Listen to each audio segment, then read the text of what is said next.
So basically, Yavapai College has four different types of programs. First, certificates. These are terminal programs that go directly to a job, and they're focused on specific specialized skills. Like a welding certificate just talks about welding. Accountancy just talks about being an accountant.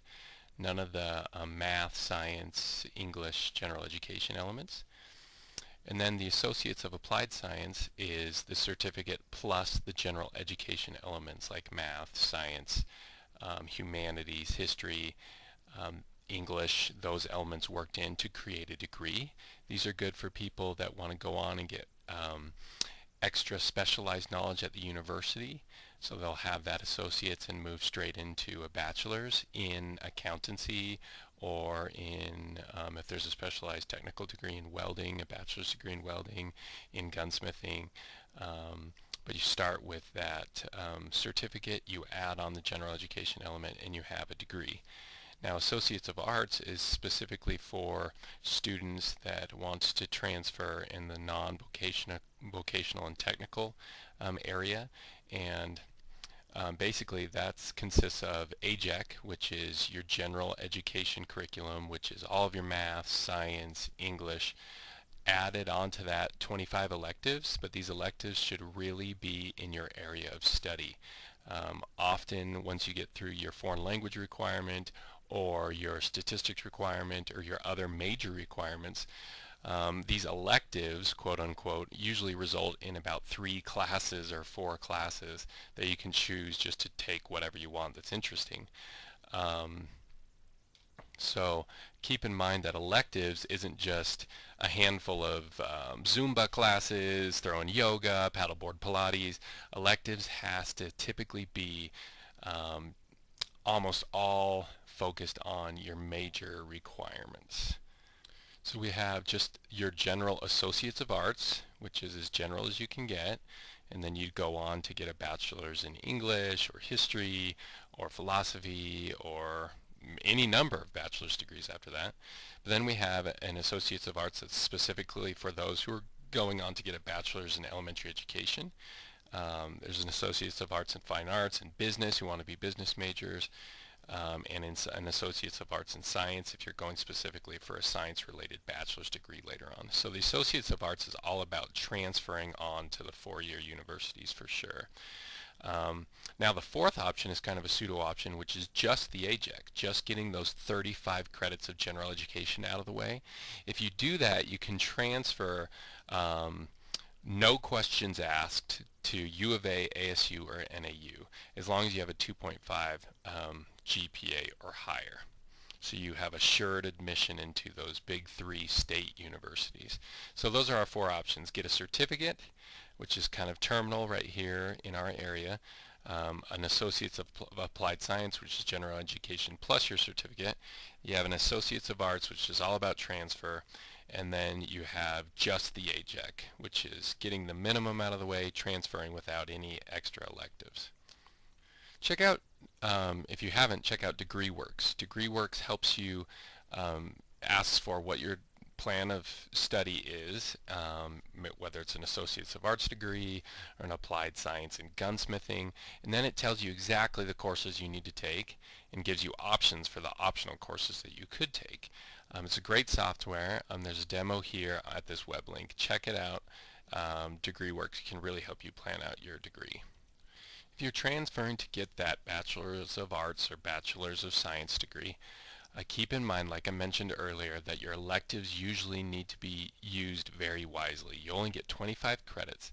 So if you have a 16 credit Spanish requirement or other foreign language requirement, like many of you will if you're getting a Bachelor's of Arts degree, that only leaves you 3 classes left to take Zumba or exercise or whatever you want.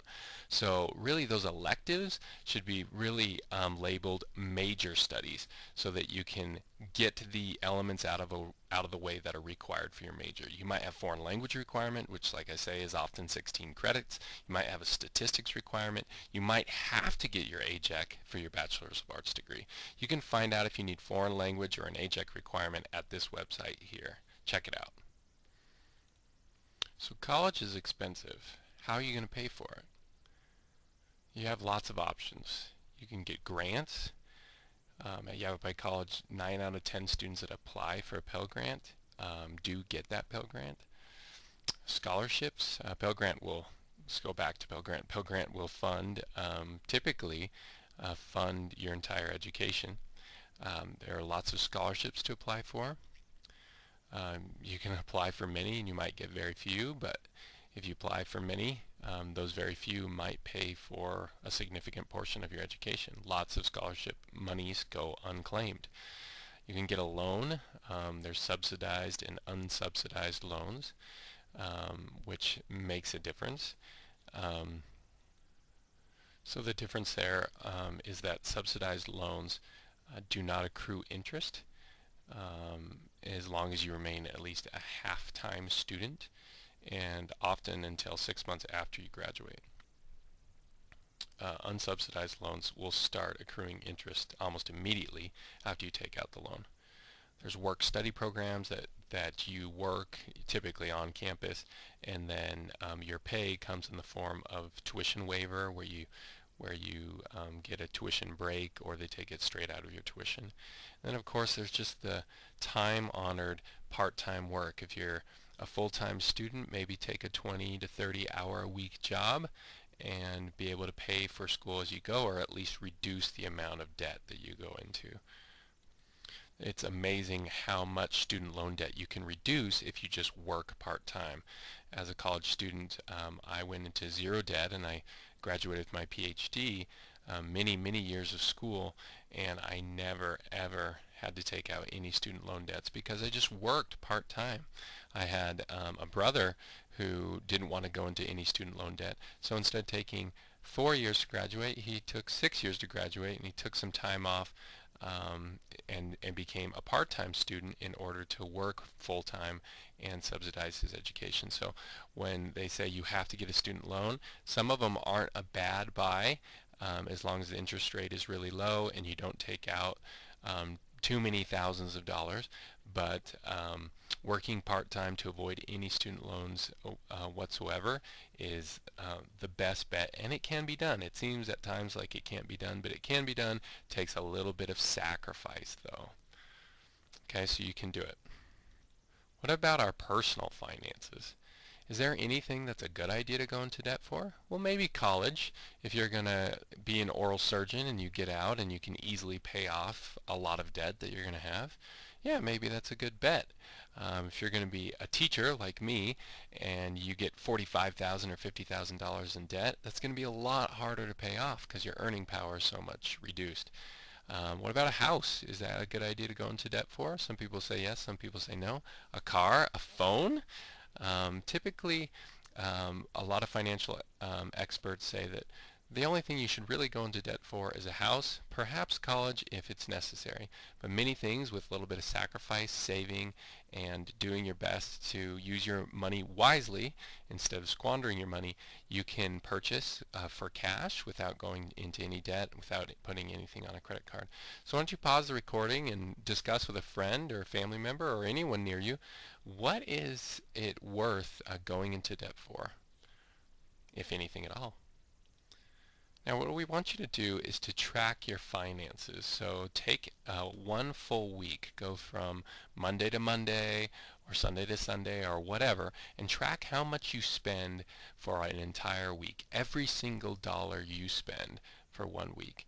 Then compare it to what you spent to your income. How much did you make that week? And the simple formula to successful finance is spend less than you make.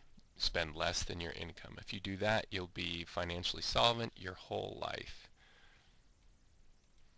So pause the recording and ask yourself some of these questions. What surprised you about how you spent your money?